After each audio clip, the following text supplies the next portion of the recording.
Salve, eu sou o Vitor Gatti. E eu sou a Vivi Spínola. E esse é o Peixe Vermelho, o primeiro e único podcast progressista de Piraju. Aqui a gente vai tratar de assuntos do interesse da nossa cidade de uma forma politizada. A gente não vai simplesmente trazer as notícias, a gente vai discutir as notícias e vamos trazer convidados especiais para debater junto com a gente. Nosso objetivo é mostrar de forma crítica como a política afeta o nosso cotidiano. E hoje, na nossa estreia, começamos com ela. Pirajuense, ex-aluna da Escola Estadual Quinzinho Camargo e do Colégio Castro Alves, o extinto Anglo. Jornalista de formação pela Unesp Bauru e estudando Geografia, Unesp de Ourinhos. Ex-colaboradora do jornal Observador. Está na TIQP desde 2011, é ex-membro do Conselho de Turismo e conselheira do Meio Ambiente e Patrimônio Cultural e conselheira da APA Tejupá. Ela é a Naomi Corcovia. Bem-vinda, Ná! Seja muito bem-vinda. Obrigada, gente. Prazer estar aqui com vocês, gravando esse primeiro podcast. Importante a iniciativa, qualquer ato de comunicação é muito importante e a comunicação ela se ampara num tripé, que é informar, educar e entreter. Então, entreter é uma finalidade muito nobre. Então, se eu não informar e não educar nada, eu espero pelo menos oferecer um entretenimento de qualidade para quem estiver ouvindo. Muito bom, muito bom. Maravilha. A gente tem como princípio ser um podcast meio que pedagógico, sabe, Naomi? Mas... estamos aí, abertos ao entretenimento também. O entretenimento é muito pedagógico. Medo. Tudo Sim. que a gente aprende se divertindo e dando risada, a gente não esquece nunca mais. Então, isso é verdade. Ser em defesa do entretenimento. Boa. Não sei se o assunto que a gente vai falar vai ser tão divertido assim, mas eu já queria puxar a questão, quando a gente pensa na ONG, né, a gente pensa no Rio, e acho que o assunto mais urgente na cabeça de todo mundo que está acontecendo hoje é a questão do vertedouro. Eu queria saber se você pode falar um pouco sobre o vertedouro, o que ele é, como que ele foi parar lá, informar um pouco a gente sobre o que aconteceu aí no nosso rio. Bem, essa é uma pergunta difícil de responder, é uma questão complexa, é o assunto mais falado na cidade desde que ele começou, já tem 2 anos. Uhum. E assim, né, eu sou ongueira, eu sou conselheira de meio ambiente, mas eu não sou engenheira. Eu nunca trabalhei em operação de usina, eu já visitei a usina na época de escola, mas não sei como funciona lá dentro.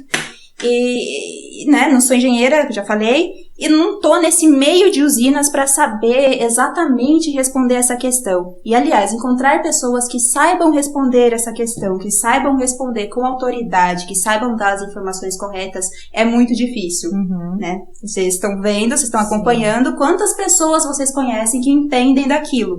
Tanto que vira muito diz-que-diz-que, muito eu acho, e gera uma bola de neve de fake news, de mentira, de idiotice até, às vezes. E nós não sabemos direito o que é.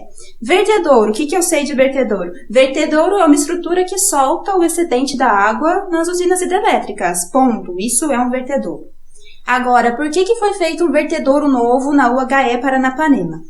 Todo mundo deve lembrar que em 2015 teve teve um acidente em Mariana, sim, em que uma barragem se rompeu e gerou um estardalhaço gigante na cidade, no Brasil inteiro, né, no país todo.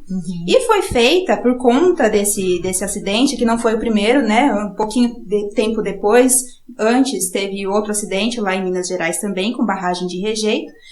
Foi feita uma avaliação em todas as barragens do país, sim, avaliando o risco que elas tinham, de 1 a 5 de segurança. A barragem de Piraju, sendo a 5 muito segura e a 1 muito perigosa, deu grau 3. Por que isso aconteceu? Isso aconteceu porque a nossa usina, essa usina central de Piraju, ela é uma usina muito antiga. Ela começou a ser construída há praticamente 100 anos. Estamos em 2022, ela começou a ser construída em 1925. Então, nós temos uma usina centenária aqui. Não sei se os leitores já leram Teodoro Sampaio, não tinha nem foto na época, mas ele fez um livro com detalhes das cenas do Rio Paranapanema. E o Rio Paranapanema, gente, não tinha usina 100 anos atrás. O Rio Paranapanema era só um trechão de corredeiras, Jurumirim era uma cachoeira, Jurumirim não era uma usina. Então, a pressão sobre essa usina, que foi a primeira a ser construída, era muito diferente. Fora o cenário climático, né? Não tinha chuvas intensas, não tinha secas intensas, era um clima mais estável. Nosso clima começou a ficar perigoso nos anos 60, 70, nesse cenário de mudanças climáticas. Então, essa usina não foi pensada para um cenário que nós vivemos hoje. E baseado nisso, falar a informação que eu recebi, né? A Defesa Civil, isso no Conselho, a Defesa Civil recomendou que a usina de Piraju, a UHE Paranapanema, no centro de Piraju, fizesse uma readequação no seu vertedouro, por causa das condições climáticas. Então, era, sim, uma obra de segurança. É uma obra de segurança. E em todas as reuniões do Comitê de Acompanhamento de Empreendimento que a Enel realizou junto à comunidade, a justificativa era essa. Esse vertedouro está sendo construído e foi feito por uma questão de segurança, não foi por uma questão de ficar mais bonito, né? Até porque convenhamos... Mas bonito não ficou. Convenhamos que bonito é o Cauã Raymond. Aquilo lá é misericórdia. Acabou com a vista que a gente tinha. Sim. Então, fora o prejuízo... E assim, o prejuízo estético é o maior prejuízo que... É o paisagístico mesmo, né? Isso, foi um prejuízo gigantesco, né? E eu acho que a comunidade de Piraju, eu pelo menos, falo por mim e acredito que por vocês também, vai ser doloroso e vai demorar pra gente se acostumar àquela paisagem. Sim. Então, o vertedouro, não sou da Enel, não sou da Defesa Civil, eu não sou nada, mas a informação que chegou até mim como conselheira e como pessoa que acompanhou as reuniões do empreendedor, não tem essa palavra, a informação que chegou foi, esse vertedouro ele é necessário por uma questão de segurança. Essa informação, ela chegou depois que a construção já começou, né? Então, existe aí uma questão de não comunicação, né, com a sociedade sobre o empreendimento. O que causou, eu acho que é o que mais causa indignação, porque não houve, inclusive, audiências públicas que pudessem, né, de repente, oferecer alternativas a isso, não que eu esteja dizendo que a população em geral teria condições para oferecer alternativas, mas para ter mais informação e ficar com menos medo do que aconteceu, né? Sim, porque tem medo. Às vezes apareceu uma pessoa disposta, né, que entenda do negócio, disposta a dar uma colaboração e oferecer uma alternativa, alguém que entenda, né, um engenheiro de barragens, talvez. Sim. Isso não aconteceu. Agora, isso foi questionado também pra Enel, tá? Não pela TQP unicamente, mas pelas pessoas que participaram das reuniões. E o que eles disseram, né? Qual que é o argumento? É uma obra, gente, de pequeno impacto. Para nós pirajuenses, para nós que passamos lá, nós que temos esse apego sentimental com o Rio, parece uma coisa grandiosa, uma coisa horrorosa, uma coisa terrível. Agora, para as leis ambientais brasileiras, é um negócio de pequeno impacto. Então, é um empreendimento de pequeno impacto. Então, isso isenta o barrageiro, no caso, de fazer uma série de coisas. Então, eles não tinham obrigação de audiência, né, pública. Não, estudo de impacto fizeram. Porque precisa ter, né, teve sim um PCAO, né, um Plano de Controle de Inventário. Enfim, teve sim alguns estudos. Só que a audiência pública, contrapartidas, todo esse tipo de coisa, eles estavam isentos de fazer. E não é porque eles são os errados, não que eu considere que qualquer capitalista esteja certo, mas é porque pela lei eles não tinham, eles estavam desobrigados dessa função de ter esse contato com a comunidade. Mas, né, aí depois da nossa abordagem lá em 2020, né, janeiro de 2020, eles se propuseram a fazer as reuniões de comitê, de fazer o comitê de acompanhamento de empreendimento, o CAI. Então, a cada 2 meses... Isso surgiu a partir de uma proposta da ONG? Como é que foi? Não foi bem uma proposta da ONG, foi um ofício que a ONG enviou. E a ONG enviou um ofício questionando a obra e, de repente, eu comecei a receber ligações de um pessoal do Rio de Janeiro, né, que eram os... Da ONS lá? Não. Da ONS não, o pessoal da Enel mesmo, querendo... Porque a Enel se preocupa muito com a imagem dela. Sim. Né? Então, era um pessoal que trabalha lá, um pessoal que trata de assuntos institucionais, e eles trouxeram todo o pessoal da empresa para nos conhecer. Foi numa reunião no dia 5 de fevereiro de 2020, foi lá no Centro de Convenções. Convidamos bastante gentes, mas só estávamos eu, a Bia Leão, o Vigu, o Muzili, acredito que participou. Representantes da ONG, né? Representantes da ONG. O Paulinho, o vereador, apareceu, mas não sei se ele ficou o tempo todo. O Piruá apareceu e nem entrou, só falou oi e tchau antes da reunião começar. E nessa ocasião nós conhecemos o pessoal de relações institucionais, o pessoal de projetos, nós conhecemos os engenheiros. Eles trouxeram várias pessoas para se apresentar e dizer que eles estariam aqui na cidade por 2 anos, que a obra ia acontecer, explicando que era. Na ocasião, a Alexandra, eu não lembro o sobrenome dela, mas a Alexandra, ela, em nome da Enel, pediu desculpas por ter começado um empreendimento sem diálogo com a comunidade, que isso não é do feitio da empresa. Né? Capitalismo, gente, capitalismo. Há jurisprudência de que não é muito real isso, né? Enfim, né? Sim. Não tô aqui para fazer juízo de valor, sim. Mas então nós tivemos esse contato, sim, mas foi motivado por um ofício nosso. E nós convidamos as pessoas, mas as pessoas sempre têm coisas a fazer e terceirizam para aqueles que vão, né? Como se essas pessoas não tivessem o que fazer também. Mas que se você quer ser colaborativo nas questões da sociedade, é doação, gente. Você tem que doar seu tempo, você tem que doar seu tempo de trabalho, você tem que doar sua paciência, você tem que doar seus estudos. E pôr a cara a tapa, né? E pôr a cara a tapa. Sem medo também. Sem medo. Mas então, para uma obra de baixo impacto, ela pode fazer a obra que ela quiser, desde que seja uma obra de baixo impacto pela legislação, que ela não precisa avisar ninguém. Basicamente isso. Exatamente, não precisa avisar ninguém e não precisa fazer nem mesmo contrapartidas. Então a gente vai falar mais sobre isso depois, mas então as contrapartidas foram um favor à nossa comunidade. Porque surgiram, né, alguns projetos. Um favor, uma generosidade. Esses projetos aos quais você se refere, como dívida ambiental histórica. Esses projetos, eles não são nem contrapartidas. Eles não são contrapartidas. É que nós sabemos, gente, todas as empresas grandes, elas abrem editais, né, para ter projetos. Eu acho que eles abatem no imposto de renda e também é uma obrigação legal, né? Mas isso não entra como contrapartida. Nós até podemos falar depois sobre os nossos projetos, mas os projetos aí que vocês leem no jornal, que eles investiram R$700 mil, não são contrapartidas. Não são contrapartidas. As contrapartidas que aliás, não é contrapartida nenhuma, mas o que a Enel se propôs a fazer foi plantar algumas árvores em áreas indicadas pela prefeitura, porque eles tiveram que erradicar algumas, né, para fazer o vertedouro.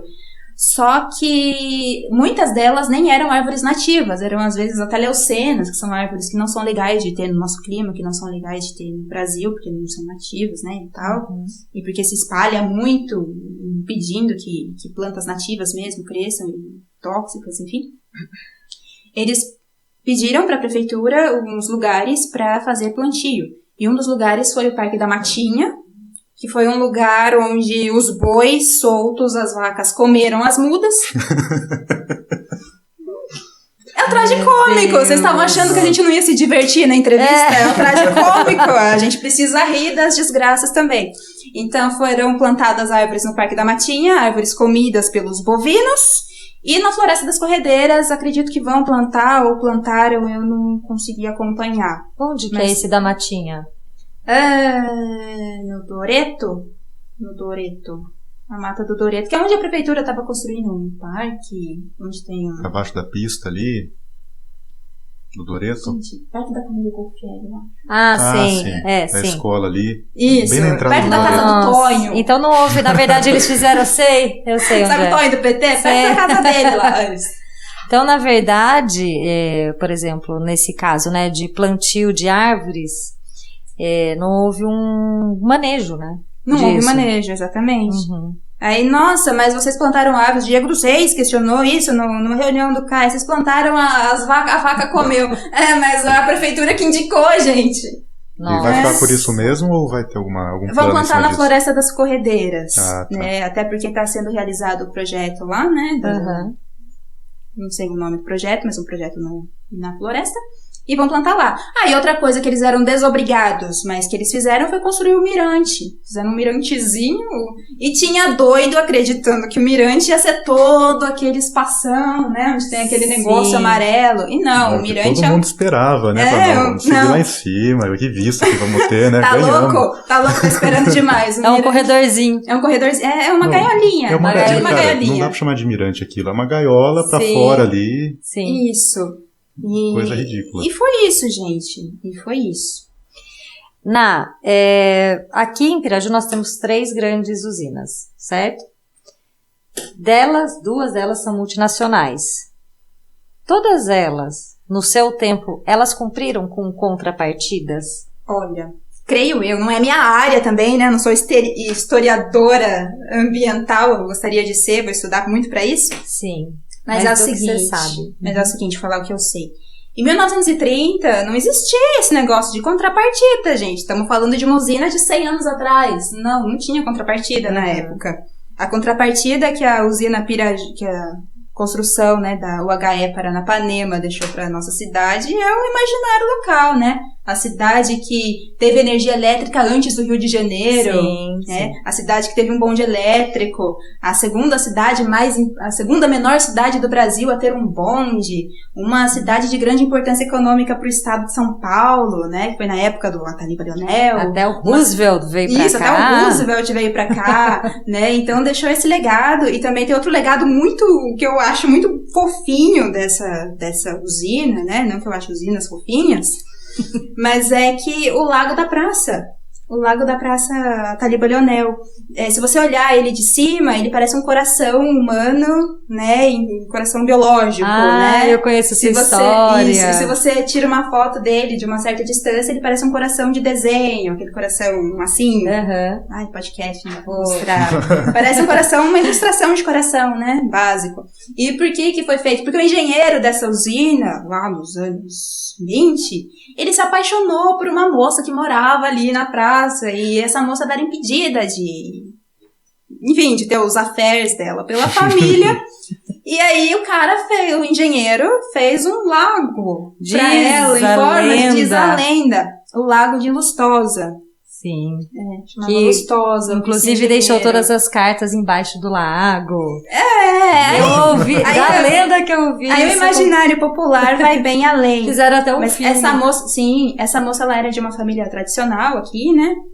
E uma vez eu contando isso, inclusive numa reunião da Enel, primeira reunião da Enel, começamos a debater as lendas envolvendo a construção da usina. E o moço que estava sendo contratado para trabalhar lá, o Matiello. Quer dar pausa? Pega um pouquinho. Não, deixa rolando, se só esperar o cachorro. Mas é podcast do interior, é isso mesmo. Um brinde aos pets. Vocês pensam que o interior tem vaca mugindo? Não, tem cachorro latindo. O Matiello era sobrinho dessa moça e ele não conhecia a história. Ele foi conversar com a avó dele, a avó dele confirmou. Realmente, essa nossa tia viveu isso. Então, essa história é real. Tem um fundo de lenda, mas tem que essa história das cartas aí, por exemplo, eu não sei. Mas tem a parte real, sim. Tem um filme disso, você disse? Tem um documentário. Tem um filme no YouTube. Eu já apresentei para os meus alunos, inclusive. Nossa, não conhecia essa história. Foi levá-los na praça para eles olharem com esse olhar. Sim. Né, após a leitura e assistir ao vídeo, eles enxergaram o coração. Pois é. Eu nunca tinha enxergado um coração ali até conhecer essa história, né? E eu falei, caramba, não só parece um coração humano, como parece um coração de desenho. Sim. Dependendo do ângulo que você vê. Então foi esse o legado que a usina, a UHE Paranapanema deixou. E outra coisa, tem um artigo antigo que o José Luiz Cerveira escreveu com o Renato Barbério, sobre usinas, não lembro o título certinho agora, mas que eles dizem que o rio Paranapanema, antes desse barramento, ele era pura corredeira. Corredeira é perigoso. Então, a construção de uma usina, de um lago de águas tranquilas, possibilitou, naquela época, um contato maior com o rio. Porque pessoas que não nadavam podiam nadar agora, porque tinha um lago de águas tranquilas. Então, Sim. essa usina... Até a comunidade daquela época devia ver com muitos bons olhos, então, Sim, né? por uma questão econômica e também por uma questão de agora nós temos um lugar para nadar.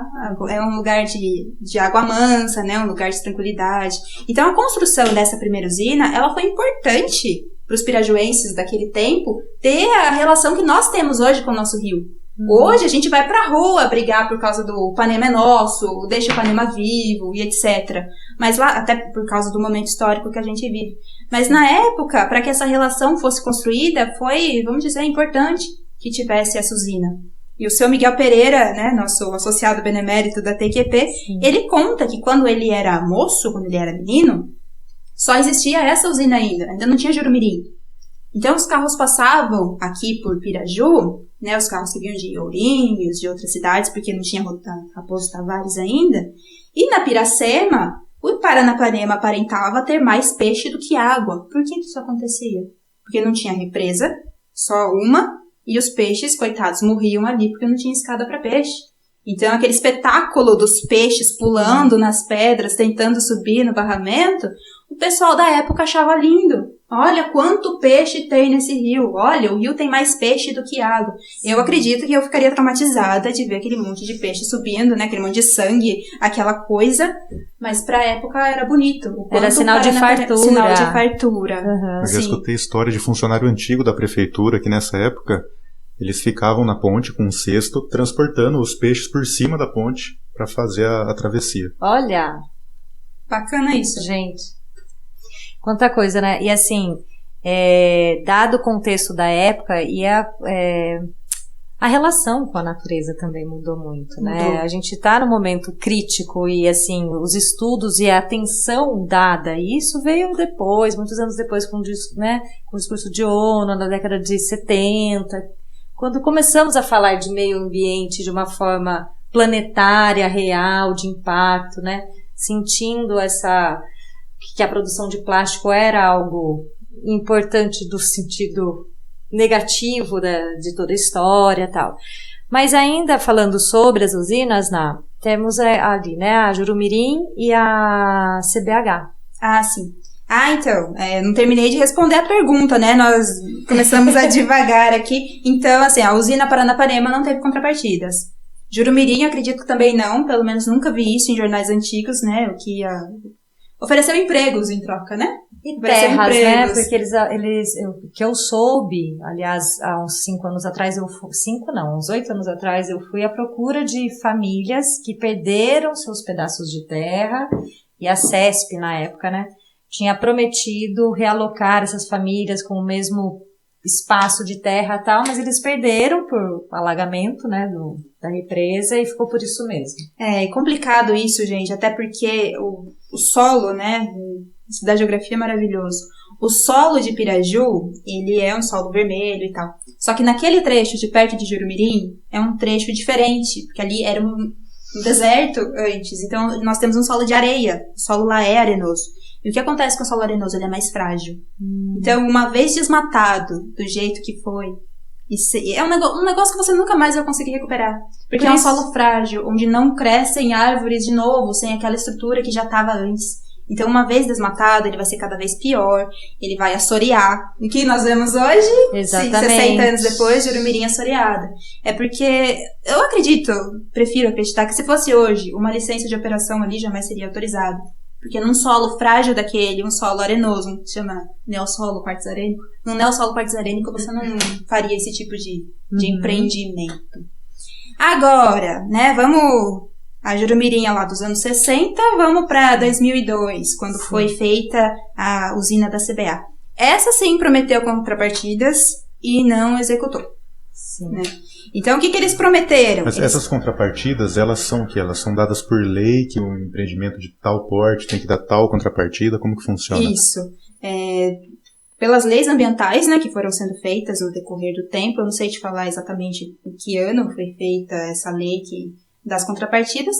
E, enfim, nas negociações, né, nos trâmites de negociações, os empreendedores, os empresários, eles acabam oferecendo certas coisas ao município, porque senão o município só perde, né? Sim. Perde terra fértil pra caramba, perde o berçário dos surubins, né? Piraju perdeu. Uhum. São dos símbolos da cidade, né? Que são os peixes de corredeira, o dourado, o surubim. Piraju perdeu o berçário dos surubins. Tudo por causa da usina da CBA. O que nós recebemos de benesses em troca por isso? Foram os barcos, né? Que estão a leilão. Sim. Um que tá lá no centro de convenções e outro que tá a leilão, mas ninguém quer comprar. Tem uma coisa mais irônica que isso, você ter um barco ganhado de contrapartida por dar suas terras mais férteis, por dar o berçário dos seus surubins, e ironicamente ninguém quer comprar. Inclusive, até sugeriram afundar o barco para fazer mergulho. Turismo Caribe em área turva, né? Sim. Gente, Piraju tem muita... É o tragicômico, né? A praça é nossa. Parece a praça é nossa. Falta as risadas a edição coloca as risadas do Carlos Alberto aqui de fundo, né? Vamos afundar o Tijuco.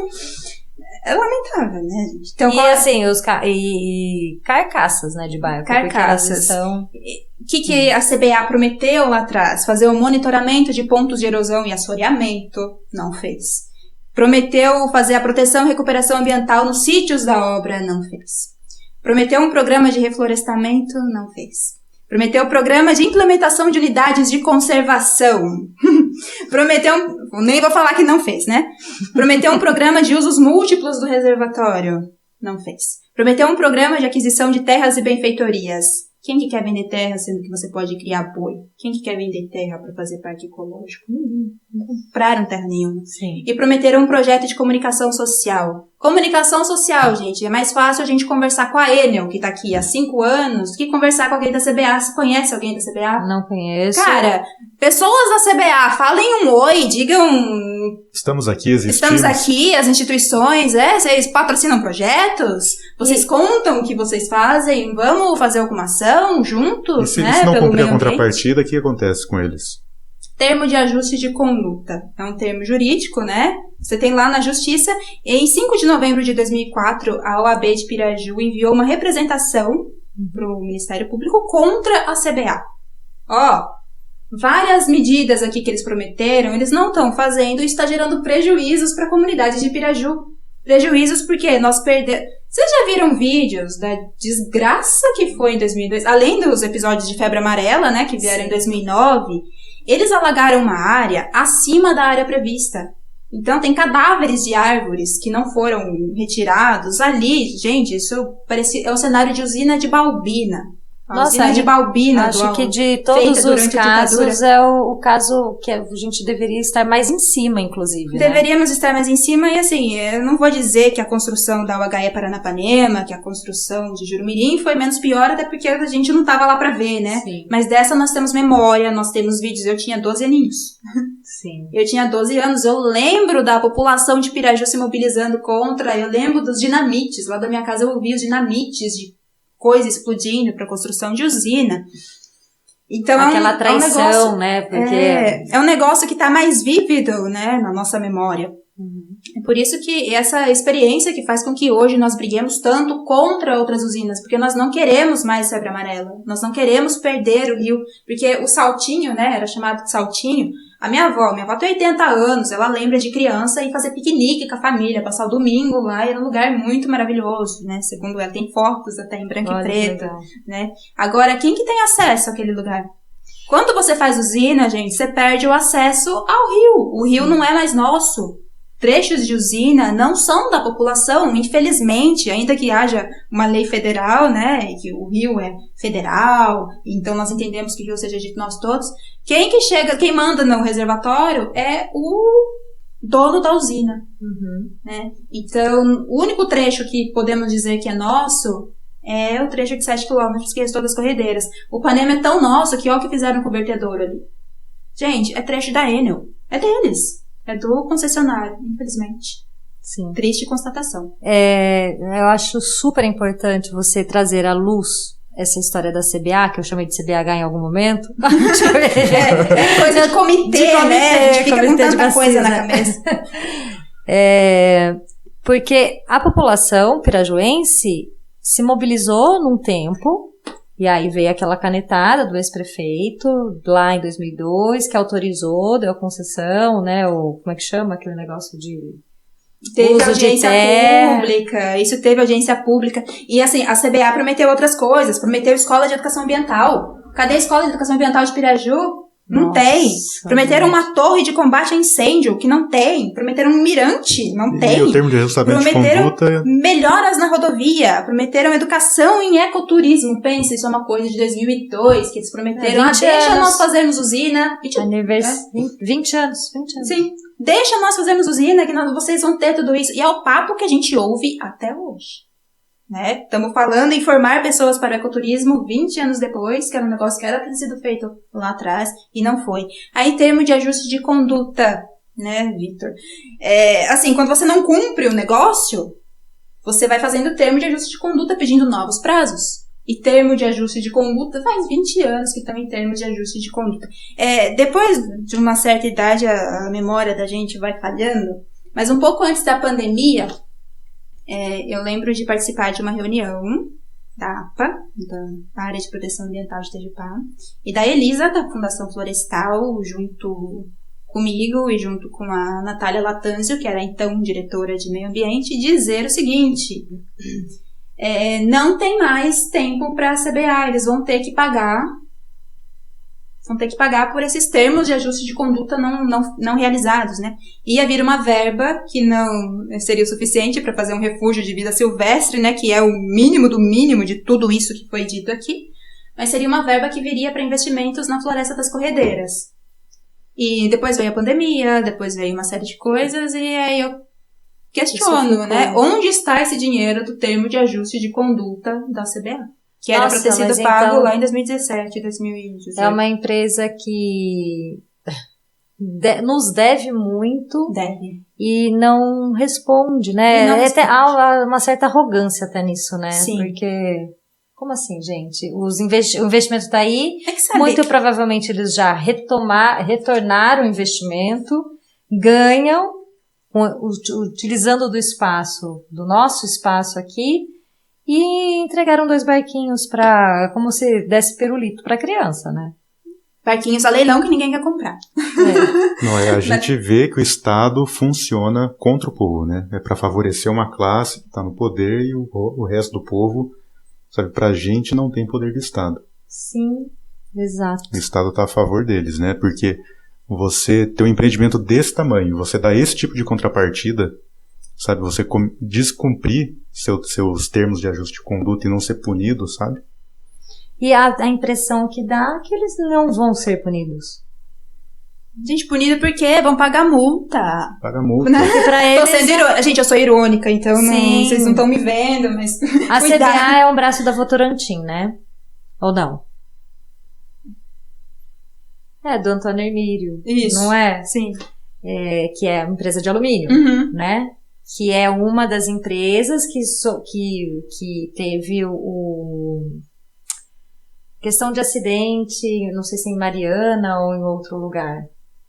Mas assim... Vamos vendo baixando a ficha corrida desse pessoal. Agora, né? Pensando, né, que assim, mesmo quando a gente vê acidentes graves como aquele esses 2 que você citou no começo da entrevista, que não houve nenhuma atitude da empresa que pudesse recuperar minimamente a dignidade daquela comunidade, me deixa desesperançosa de pensar que eles vão cumprir com essas contrapartidas aqui. Ficar recorrendo ao Ministério Público e tentando novamente. Eu considero que nós temos que pegar essas lições de 2002, que não tá tão longe assim, ainda que você seja jovenzinho, você vai conversar com a sua tia, você vai conversar com a sua avó, você vai conversar com alguém que lembra. E pegar de lição para não deixar fazerem novas usinas em Piraju. Porque que lição que nós tiramos disso? Que eles prometem mundos e fundos e não executam nada. E a lei, né, o direito ambiental, abre brecha para isso. Não cumpre. cumpre. Sim. Não cumpre, vamos fazendo taque. É É difícil realizar, então vamos deixando. Então, a lei tá a serviço do capital. No capital, é o que o Vitor disse. Não está a serviço da população, não está a serviço dos interesses das comunidades. Não. E a população precisa né? se dar conta disso. Parar de acreditar em capitalista. Né? O mal nosso é esse, que nós acreditamos que vamos privatizar e vai ficar bom, que a empresa vai fazer e ótimo, ver se a empresa vai errar. E não é isso. O interesse da empresa é diferente do interesse nosso enquanto cidadão. Sim. Completamente. Isso me faz puxar um outro assunto, porque eu fui dar aula no EJA há alguns dias atrás e foi interessantíssimo porque eu trouxe a questão da mortandade de peixes, que à época a gente estava para realizar o ato de repúdio e tal, né?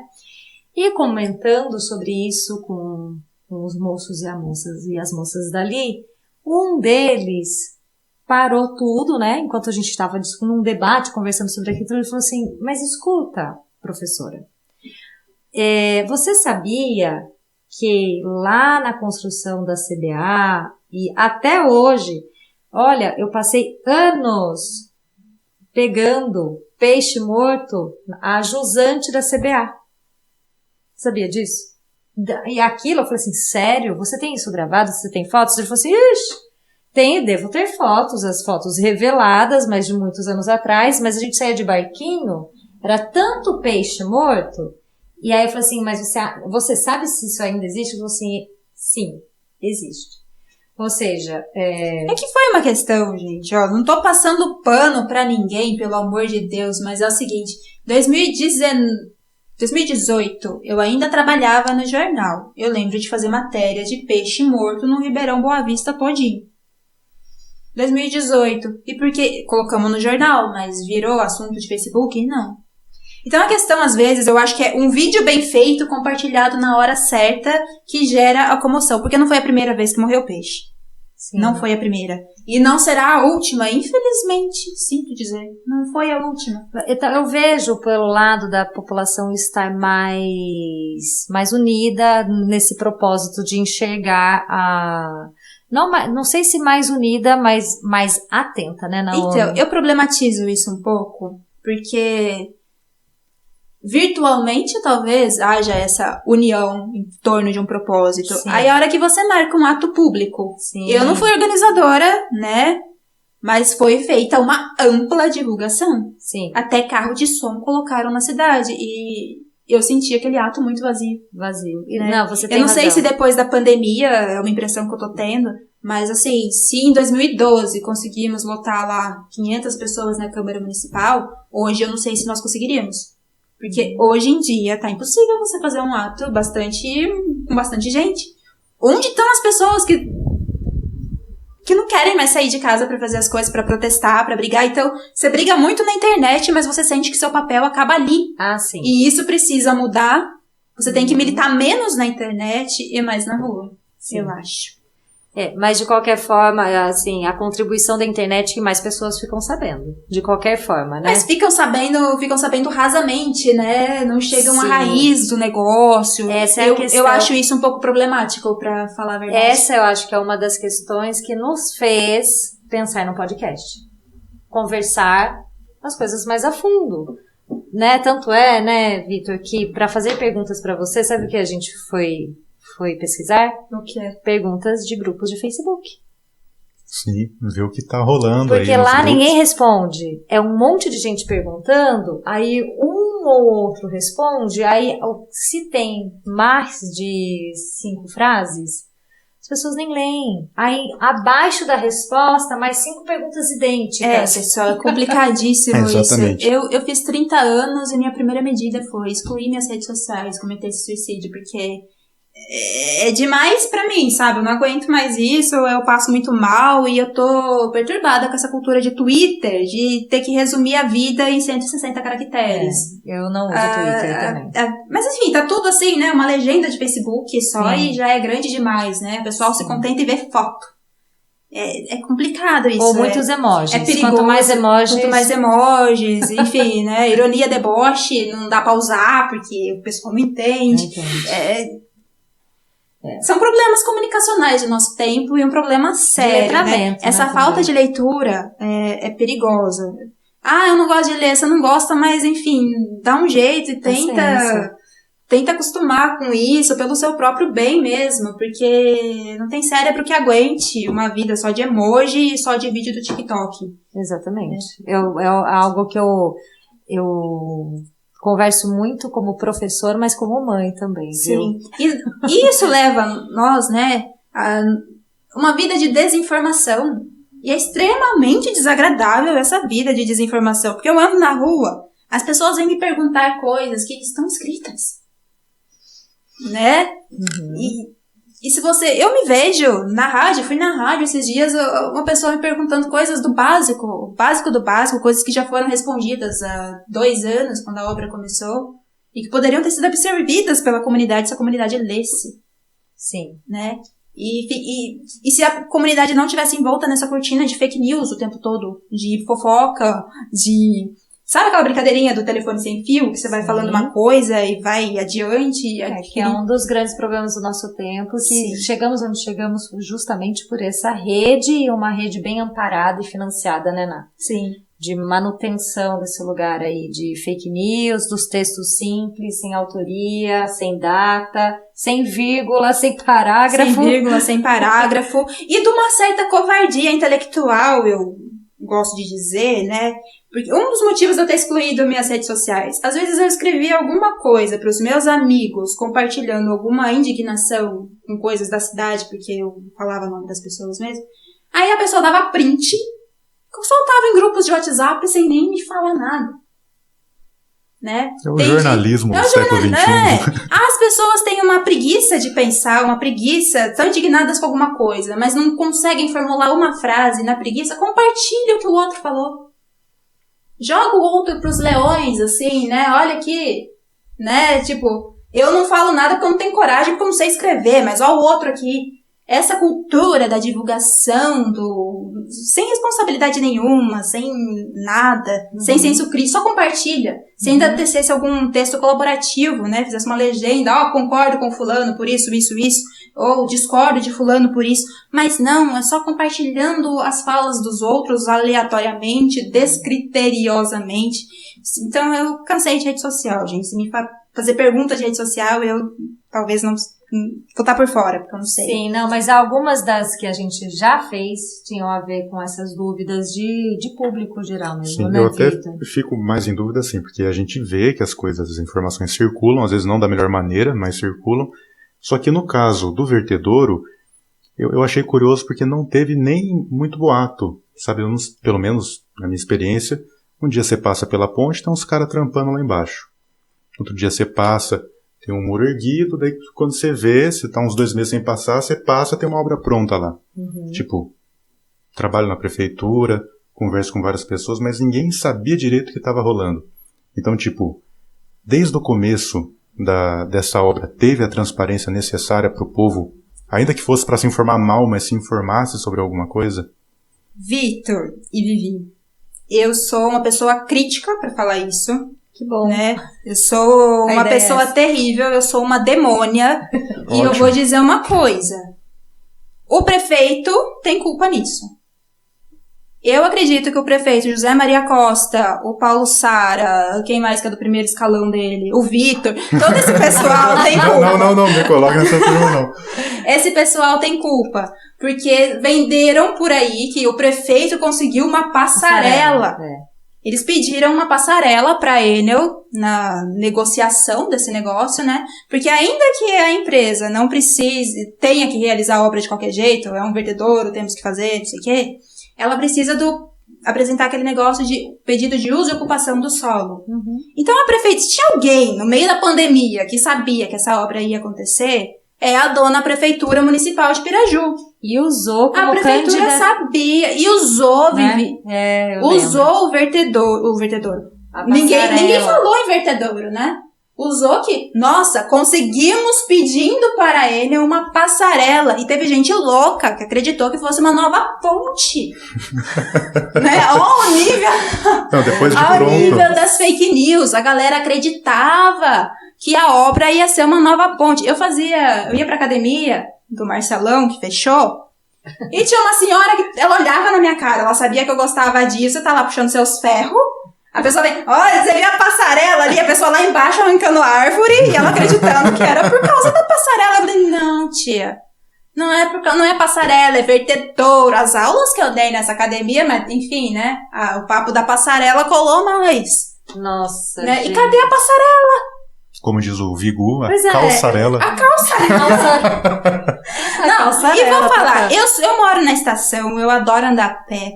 Eu ando aquela ponte desde sempre, né? Eu aprendi a andar sozinha, vim estudar na cidade em 2002, já andava a pé que nem louca por essa cidade, passando na ponte ali.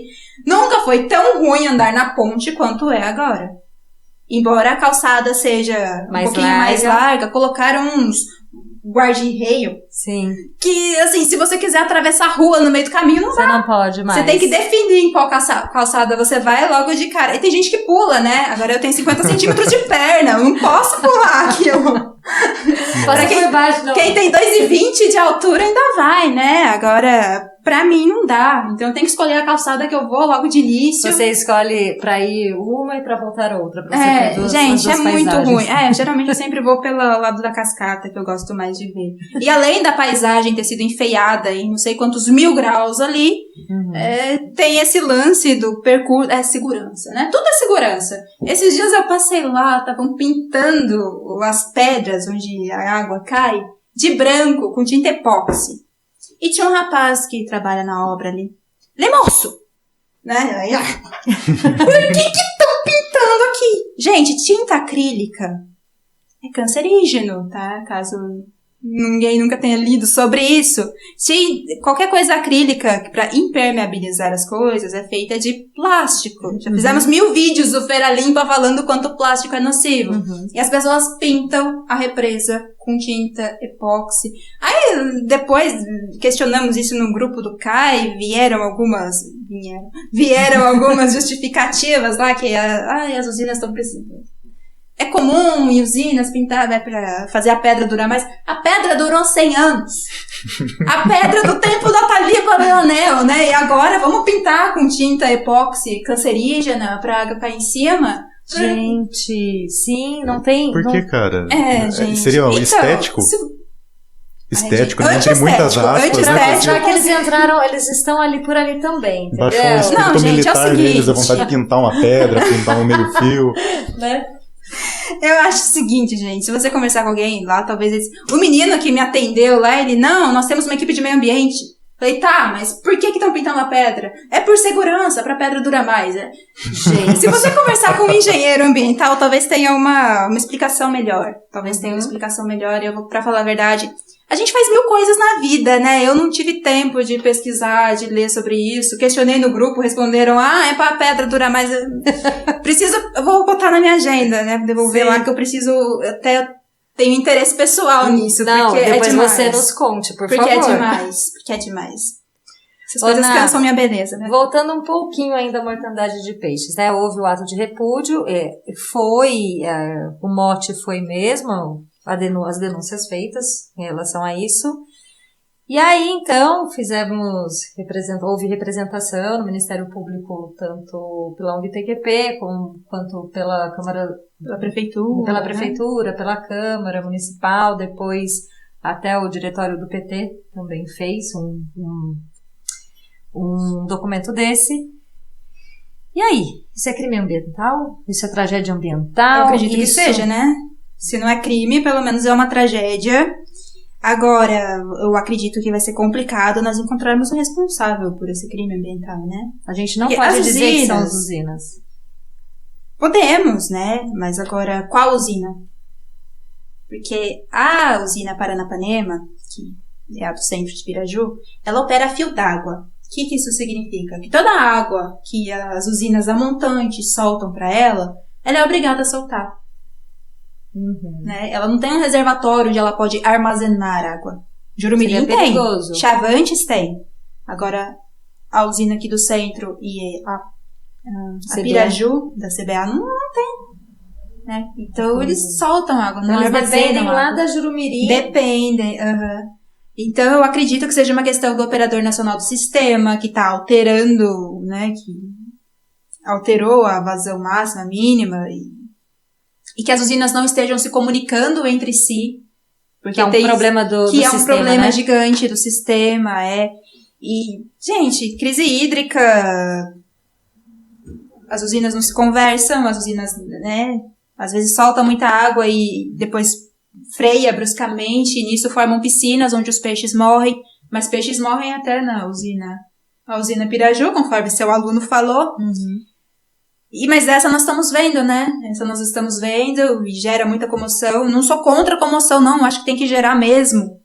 Mas desde que seja uma comoção crítica. Que a gente não seja que saiba quem apontar demais. Também, saiba né? quem apontar, exatamente. É complicado falar a culpa é da Enel, a culpa é da Jurumirim, a culpa é da CBA. Talvez seja uma culpa conjunta. E talvez uma culpa de toda uma sociedade que relega esses assuntos, essas questões ambientais para segundo plano, né? Você saberia dizer se esse sistema, né, essa ONS é algo que já existe há muito tempo? Ou... Porque eu ouvi de um membro da própria ONG mesmo, o Muzili, falando que antes existia um canal de comunicação, então tinha os operadores, né, dentro das usinas, em que então eles sabiam o tipo de vazão, e o controle era maior. Aí depois veio a ONS, ou seja, nós deveríamos questionar todo o sistema, né? Questionar ao vivo tem isso. Questionar todo o sistema, né? Enfim, todo o nosso sistema de geração de energia e esse sistema louco que tá fazendo as usinas operarem por robôs.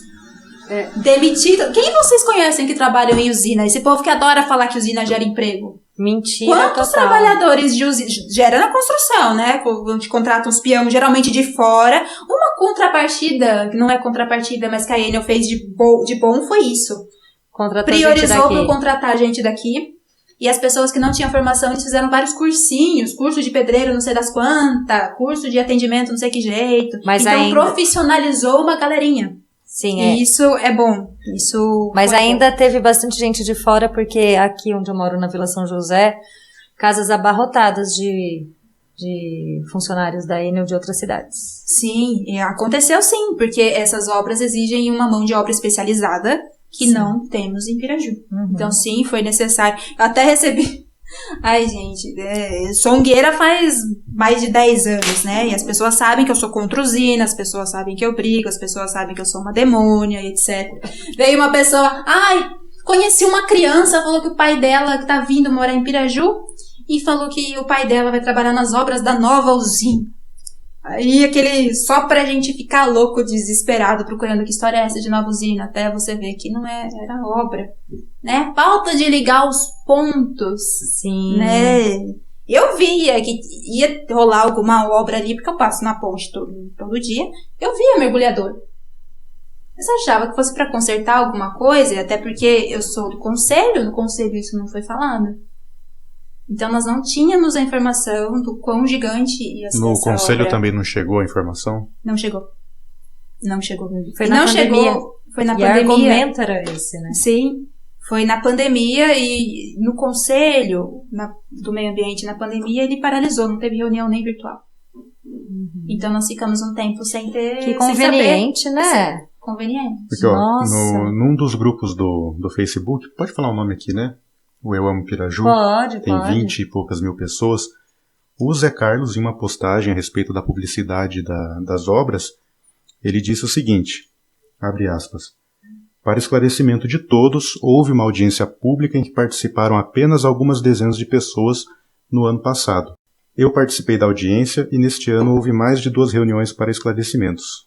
Fecha aspas. Bem, se houve audiência pública, ele convidou alguém? Ele postou algum aviso convidando as pessoas? Porque eu não vi. Sim. Né? É o que e outra, não é o... Ficou questionável eu acho que nem até no próprio ato. Eu nem sei, acho que seria obrigação do Zé Carlos estar compartilhando esse tipo de coisa, porque ele é vereador, eu nem sei se ele era vereador na época, eu não sei qual é o papel dele nisso. Agora, teve audiência pública onde? Porque se a obra é pequena e desobrigada de ter uma audiência pública... Como é que teve audiência pública? Eu acho que não teve audiência pública. Eu acredito que ele pode estar se confundindo, não tenho certeza. Com CAI. com o CAI, não somente com o CAI, mas provavelmente esse assunto deve ter sido debatido em alguma reunião online do comitê de águas. Comitê de bacias? Sim, talvez no comitê de bacias, mas ele não coisa tenha estava. falado. Ele não estava nessa reunião. O Zé Carlos. Ai, gente, eu não sei. Não, é que a gente queria tentar entender, você não precisa saber mesmo, né? Isso a gente pode até buscar depois, né, Vitor? Uhum. Quando se fala de uma obra de baixo impacto, e aí o vereador vem e fala que tem audiência pública, mas não era obrigatório, porque o que ele quis dizer, especialmente nessa postagem, né, Vitor, é que sim, é que a população que não quis aparecer. A população não apareceu nos CAI, nem mesmo ele, pelo menos não no primeiro, né, nessa reunião de 5 de fevereiro. Uhum. E talvez ele esteja se confundindo nos termos, acho né? Que talvez ele tenha confundido os termos. Porque eu acredito que tenha sido dito na APA. Aí esse é um problema que nós, organizações ambientais, sofremos com as pessoas não querendo participar dos conselhos. Teve reunião do conselho e ninguém estava lá. Quem estava lá? Eu não sei quem estava, né? Também não peguei ata. Uhum. Mas é lamentável que tenha tido uma reunião dessa e ninguém tenha nos informado nada. Sim. A gente tá, né, voltando um pouquinho para a mortandade de peixes, mas não mais falando deles, mas falando sobre a área de corriteiras. Os últimos 7 quilômetros de rio vivo, né, que é assim que a gente chama por aqui. Nós sabemos que está em trâmite uma lei, né, gerada, eu sei que foi por um deputado anterior, Milton Monte. E o Milton Monte, depois o Milton Tato abraçou essa lei e tal, e fez com que ela corresse na Comissão Especial de Meio Ambiente, mas ela está parada e tal. Você poderia dizer um pouquinho sobre o que é essa lei e o que ela tem a ver com os últimos 7 quilômetros de trecho? É uma lei que proíbe a construção de novas usinas hidrelétricas no Panema. Vale lembrar que o Panema só tem espaço para mais uma usina hidrelétrica, que seria, né, se coubesse, aqui em Piraju, no trecho de Corredeiras. Mas, esses deputados, eles estão cientes de toda a nossa mobilização que temos feito nos últimos 10 anos. 2012, para quem não se lembra, várias manifestações na Câmara. 2017, abaixo-assinado, dito que vocês assinaram. Sim. Eu participei de algumas coletas também. Nós ficamos na Feira da Lua, na rua, pegando assinatura, a FAO, eu e a FAO sofremos tanto sol na cara, pegando assinatura do povo 2 horas da tarde no centro, E a cidade se mobilizou muito, né? O pessoal do rap também, não foi? 2.587 assinaturas. É bastante. 2.500. Não, e foram muito mais, né? E público eleitor, que era o que poderia valer. Eram só pessoas com título de eleitor e que votavam em Piraju. Então, quem assinou, mas era de outra cidade, acabou não valendo. Então, foram muito mais do que 2.587 assinaturas. Cientes, né, de toda a mobilização que Piraju faz em torno do rio e também nesse novo momento de ciência ambiental, né, de crise hídrica, uma série de coisas, esses deputados se sensibilizaram e criaram um projeto de lei que impede novos barramentos no Rio Paranapanema. Só que para ser aprovado por uma lei federal, né, que é o caso da lei... tenho ela aqui, é 1486. 1486 de 2019. É necessário que ela passe por várias comissões. Sim. E o Nilton Tato conseguiu que ela passasse pela Comissão de Meio Ambiente, só que ele conseguiu num dia em que os ruralistas não estavam, em que esse povo todo que votaria contra não estava lá. Sim, daí deu favorável, né? Sim, aí deu favorável. Agora, nós não sabemos, e é um perigo isso, né? Se nós, por exemplo, forçarmos que ela passe pelas comissões nesse momento, porque são comissões tomadas por pessoas que não têm uma sensibilidade, vamos dizer assim, numa tendência a votar favorável a essa lei. Entendi. Então, nós corremos o risco de que essa lei vá para as outras comissões e seja arquivada. Consta que ela está agora parada na Comissão de Minas e Energia, nas mãos do deputado Arnaldo Jardim, do Cidadania. O Arnaldo Jardim, ele é relator, né? Relator? Ele é relator, eu acho que ele é relator. Então, é o texto dele, né, que pode dar favorável ou não. Eu tentei contato com esse Arnaldo Jardim, não consegui. Inclusive, um amigo dele, Carlos Bocuio, conhecido, né? Não sei se é amigo, O Bocuí, nosso parceiro pirajuense, temos um dos maiores ambientalistas do Brasil, os maiores caras ouvidos sobre meio ambiente, parece até no Jornal Nacional da Globo, é um pirajuense. O Bocuí que me passou o contato, passou o telefone pessoal do Arnaldo Jardim, mas o Arnaldo Jardim, ele é um cara difícil, gente. E o que a gente pode fazer? O que pode ser feito? Barulho, mas eu acho que é um barulho com uma certa consciência. Né? Não é qualquer tipo de barulho, né? Então tem que ser um barulho direcionado. Se vamos mobilizar, tem que ser um barulho que a cidade toda se mobilize. Não pode ser um barulho de meia dúzia, né? Usando esse termo ridículo que os nossos opositores usaram para denominar a gente. Sim. Porque senão podemos dar uma falsa impressão de que realmente somos só meia dúzia de maluco e que esse negócio não é tão relevante assim para Piraju, né? Que a população realmente não está tão interessada. Então tem que ser um protesto, tem que ser um movimento, né? Tem que ser um negócio bem organizado. Mas vamos pensar bem. Comissão de Minas e Energia. Que tipo de gente vocês acham que tem nessa comissão? Entendi. Talvez o Neves já passou por lá, não passou? Não sei. Não. Depois eu vou pesquisar isso e se tiver certo eu deixo. São pessoas que eu te garanto que não têm inclinação ambiental e que assim... A nossa usina, uma usina aqui, né, uma PCH em Piraju, que para nós parece gigante, para esse pessoal não é nada. Para esse pessoal é um negócio positivo, porque pelo menos não estamos fazendo uma Belo Monte gigantesca, né? Então, o que para nós parece um desastre sem precedentes, que seria a morte de Piraju, para esse pessoal, gente, eles nem sabem o que é Piraju. Então temos que ser cautelosos. Eu acho que poderíamos dizer assim, vamos esperar pelo menos mais um aninho aí, deixa ela ali meio que no silêncio, para que venha, né, com um novo governante, uma nova perspectiva que a gente não sabemos se vai melhorar essa situação, né, se não vai, mas é difícil, gente, honestamente, eu não sei dizer como proceder. Nós já fomos até atrás do próprio Nilton Tato, né? O que o senhor sugere que a gente faça? E eu lembro que ele nos sugeriu falar com o Arnaldo Jardim. Falar com o Arnaldo Jardim. Agora o cara é infalável. O cara é infalável. Até o próprio Nilton Tato, pra quem não sabe, gente, o Nilton Tato, ele é um deputado federal do Partido dos Trabalhadores. E ele atua nas causas ambientais, quilombolas, contra os agrotóxicos. Ele tem uma cartilha maravilhosa, né, de impactos dos agrotóxicos e tal. E ele mencionou, inclusive, numa reunião que a gente teve, que ele tentou, acho que não foi nem reunião, foi depois com você, né, Naomi? Que ele tentou falar com o Arnaldo Jardim e que ele... Sobre isso. E ele fingiu demência. Deu uma de João sem braço. Ai, pessoal, é complicado falar qualquer coisa sobre isso, né? Porque nós não conhecemos a pessoa, nós não sabemos se ele realmente está desinteressado nisso, né?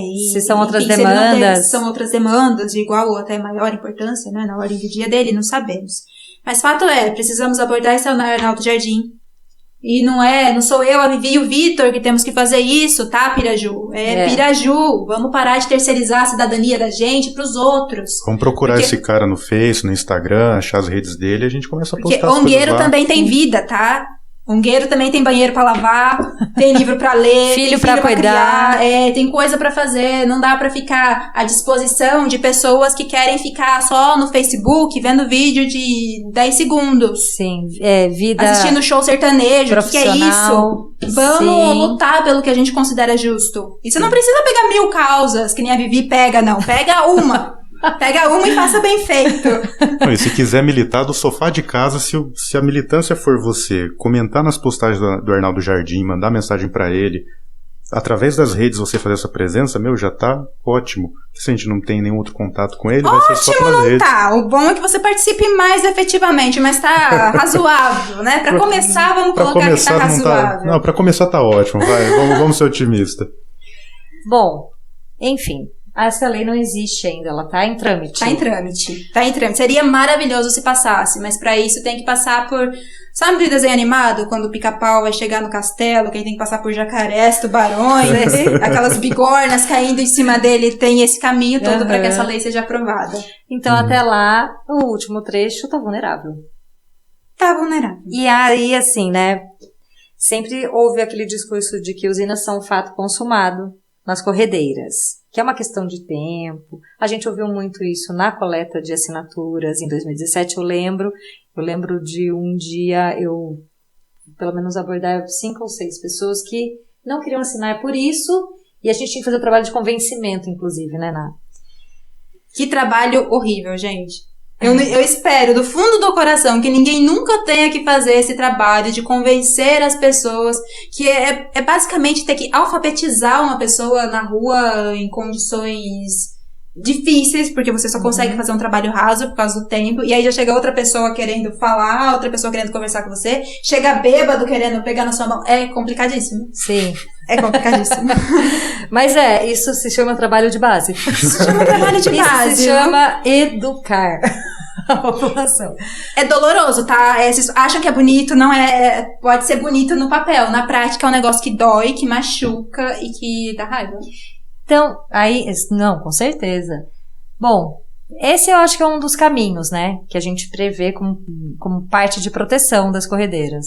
Mas... há outros caminhos possíveis? O que a ONG já fez com relação a isso? Como o que você vê? Floresta das Corredeiras é uma conquista, com todo esse abaixo-assinado, é uma conquista que ajuda a proteger as corredeiras?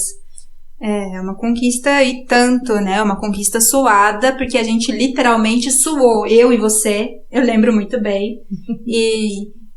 dinheiro gasto, porque nós tínhamos que ligar pra todo mundo que assinava aquele abaixo-assinado um dia seguinte e falar: oi, qual é seu título de eleitor, por favor? Essa parte eu não participei. Eu sou a menina que pegou sua assinatura ontem, aí a pessoa já tinha esquecido da cara da gente, né? Ai, eu preciso do seu título, porque sem isso aguentar a grosseria dos outros, gastar crédito do celular, gastar telefone, gastar energia, gastar tempo, gastar vida, gastar saúde, gastar colágeno da pele. A gente gastou de tudo ali nesse negócio. Gastamos, né? Mas conseguimos. 2.587. Poderia ter sido mais se tivesse mais gente ajudando? Poderia. Mas não rolou. Então a TQP já fez muito, eu acredito, pelo Rio. Eu acho que se nós temos esse trecho de Rio Vivo hoje, eu não vou dizer que é graças exclusivamente à TQP, mas graças a vários militantes que já atuaram em vários momentos, né? A Associação Adevida, que não existe mais, mas que existiu, fez muito pelo Panema. Inclusive, esse documento que eu consultei hoje sobre a CBA foi assinado pelo Nelsinho Meira e pelo Ricardo Assaf. Olha, o Nelsinho ou o Tony? Nelsinho. Então, foi graças a Adevida, foi muito importante na história da cidade. E assim, pessoal... eu acho que uma coisa que Piraju pode fazer para preservar o Rio Paranapanema, uma coisa que Piraju pode fazer para defender qualquer coisa que considere importante, que seja proteger de novos vertedouros, proteger as florestas, proteger tudo. Criem novas organizações. Não esperem tudo da TQP, pelo amor de Deus. É insalubre. É insalubre. E você tem que criar uma com as pessoas que você está acostumado. Crie uma organização com seus amigos. Que seja um movimento de base, que seja um movimento organizado. Mas atue. Atue. Faça alguma coisa no seu bairro, faça alguma coisa descentralizada. Mas atue, não fique terceirizando essas coisas. Eu falo que eu uso o termo terceirizar a cidadania para os outros, porque é injusto com o outro e injusto para com a sua cidade. Sim. Né? E se a gente não se organizar, não vai ter ninguém que faça pela gente, né? Não tem ninguém. Ou, né, uma opção também, eu concordo demais que a gente precisa ter mais organizações na cidade, mais coletivos que pensem na cidade, que pensem de forma sem terceirizar a cidadania, ou começar a participar com as organizações que já existem, mas com a coragem. Com a coragem. E assim, ó, quando você fala, eu quero entrar na sua ONG, trabalhe pela ONG. Não é pra dar apoio moral. Pra dar apoio moral já tem da minha mãe. Né? Não é assim, eu tô aqui, mas faz aí, vai aí, né? Não é assim, gente. Você tem que participar, você tem que atuar, você tem que estar junto, você tem que se voluntariar. O que eu posso fazer? Sim. Tem que falar, preciso de alguma coisa? Tô aqui. Né? Participar das coisas. E tem trabalho de todo jeito. Tem desde trabalho de representação em colegiado, desde trabalho de procurar técnico, né? Tem alguém que consiga procurar um engenheiro de usina que não seja um contratado da Enel, que não seja alguém de rabo preso com ninguém aqui em Piraju para investigar. E é necessário isso? Né? Sim. Porque são pessoas profissionais que nós não temos em Piraju. Quem que busca contato? Sim. Né? Você não pode terceirizar isso para que 10 pessoas façam, porque é muita coisa e as pessoas têm vida. Né? Então, você pode ajudar em uma coisinha ou outra, e porque vertedouro não é nem de longe a única demanda que nós temos, né? Nós temos várias demandas, temos como várias resíduos sólidos, né? Com resíduos sólidos, só manter uma ONG em funcionamento já é um trabalhão burocrático bem grande, né, secretária? Sim. Né? Só manter uma ONG funcionando de tempo de cartório, tempo de banco, tempo de contador, tempo de advogado. É muita coisa. Sim. É um trabalho burocrático que eu não estava preparada para enfrentar, né? Mas fazer o quê? Temos que levar, tem que ser, e vamos contar com o apoio que a gente tem. A TQP, então, todo esse movimento ambiental, todos esses estudos já feitos, toda a história prévia que o Panema já viveu, né? De ter sido barrado ali, de ter sido destruído ali, de ter peixe morrendo, contribuiu para que nós tivéssemos o amor pelo Panema que nós temos hoje. Né, essa relação com o rio e tal. E a sua pergunta fala o que nós podemos fazer para defender o rio, era isso? O que já foi feito? Eu sei que a floresta ela tem um alcance de proteção, mas por exemplo, eu soube que a ONG há alguns anos atrás contratou alguns profissionais, acho que um biólogo, um geólogo, para fazer estudos do que de flora e de... Não foi nenhum contrato, foram pessoas que voluntariaram para fazer, né? O Ivan Arbeck, o Bibo, o Vinícius Bibo, Checo, inclusive, né? Tem isso. Só que o Bibo é professor de uma universidade lá em Campinas, se não me engano. Na Unicamp. Não tem tempo para estar aqui em Piraju com a gente, né? E tá trabalhando com a ex-presidente, com a Andrea, com a Adriana, né? Ex-presidente, com a Andrea, nesse geossítio, né? Piraju. Mas é um projeto que ainda está na teoria, até ele ser implantado, não é da vai demorar ONG, um tempo. Então. Esse projeto não... Sim, é da antiga diretoria da ONG e elas estão nessa Elas que abraçam. Elas que estão cuidando disso junto com o Vinícius, né?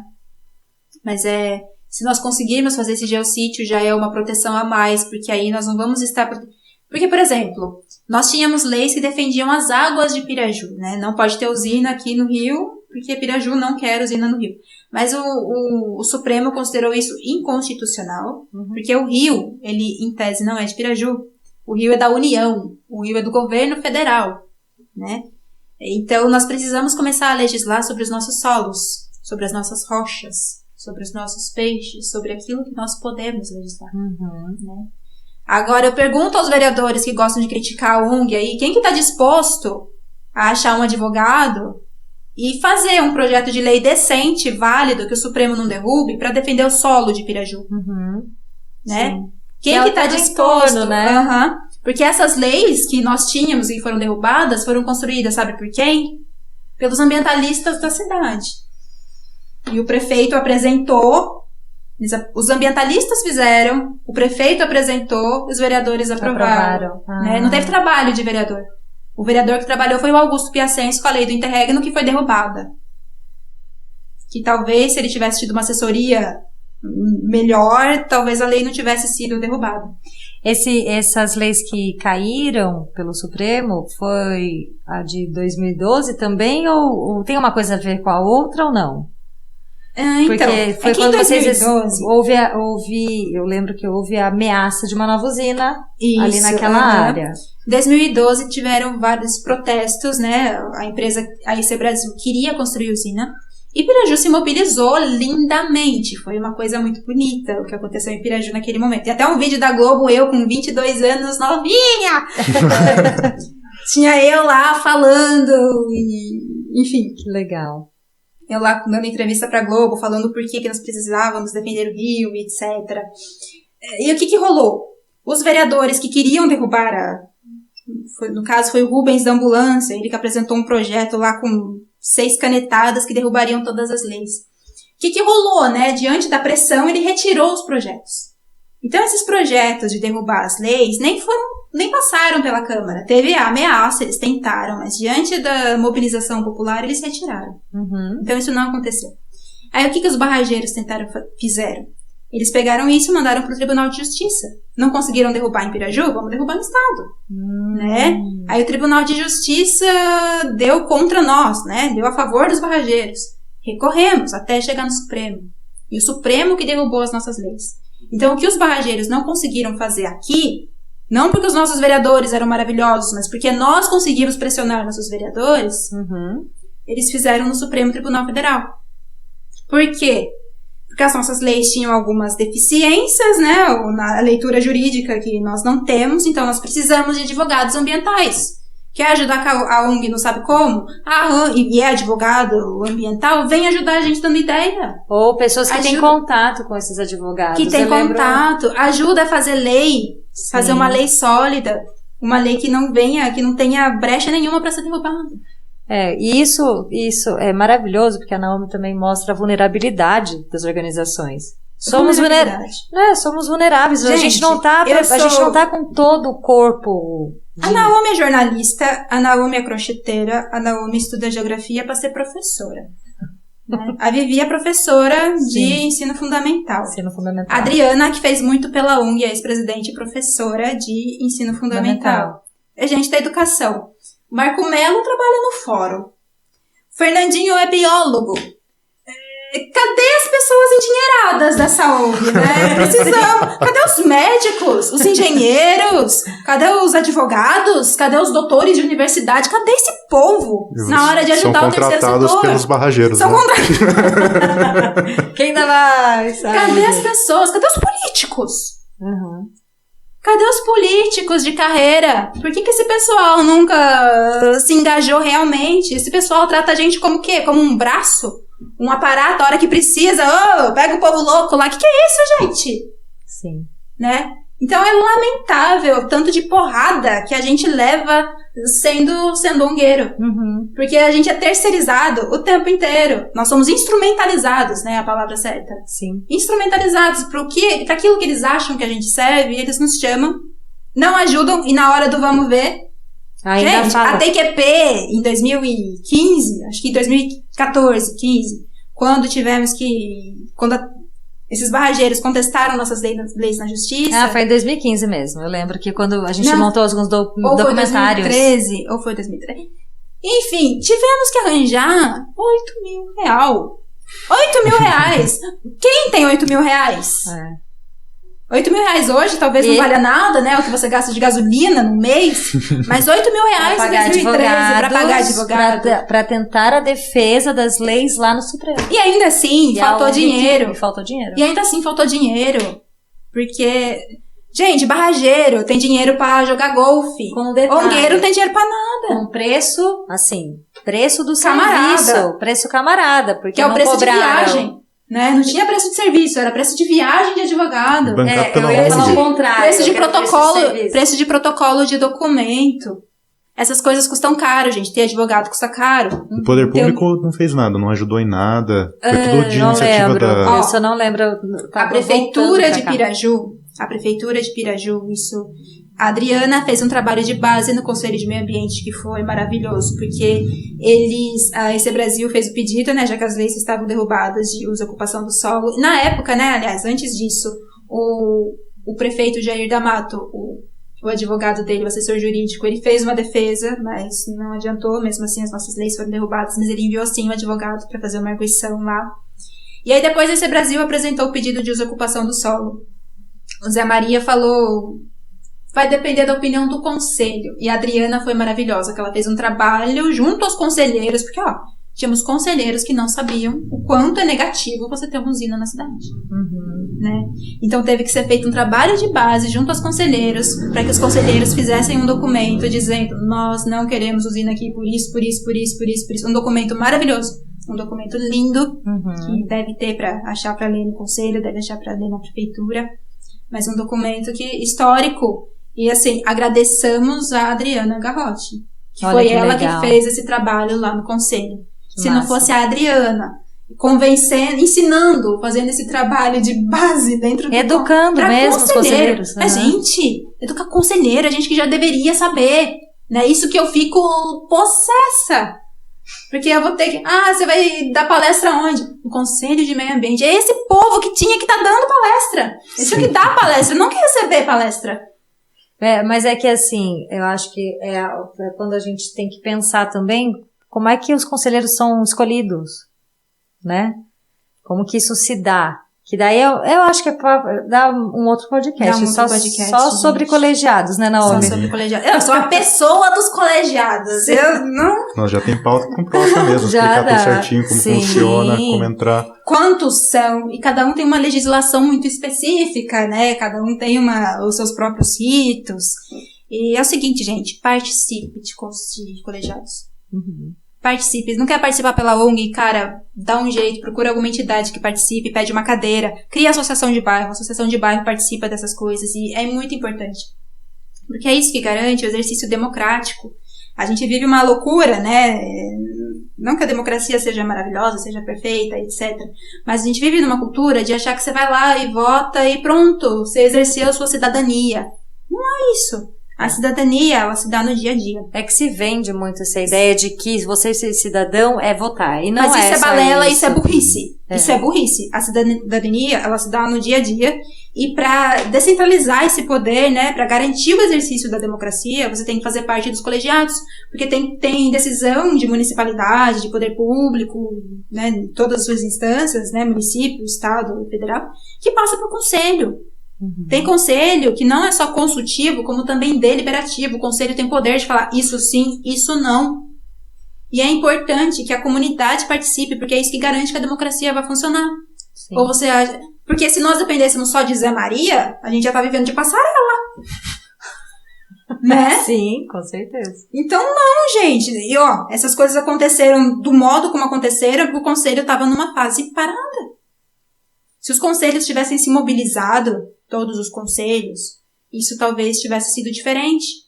Uhum. Então, não subestima a capacidade do conselho, não subestima o poder do conselho, não subestima o poder seu enquanto líderzinho, não no pejorativo, de organização pequena, de onguinha, de associação de bairrinho. Não se subestima. Sim. Porque você pode ter capilaridade, né? Pode ter. Se não fosse a Adriana nesse conselho, o que ia ter sido, gente? Nossa, sim. Se não fosse a Adriana, o que ia ter sido? O prefeito ia ter sido obrigado a assinar o pedido de desocupação sob risco de ser processado. Nossa, gente. Né?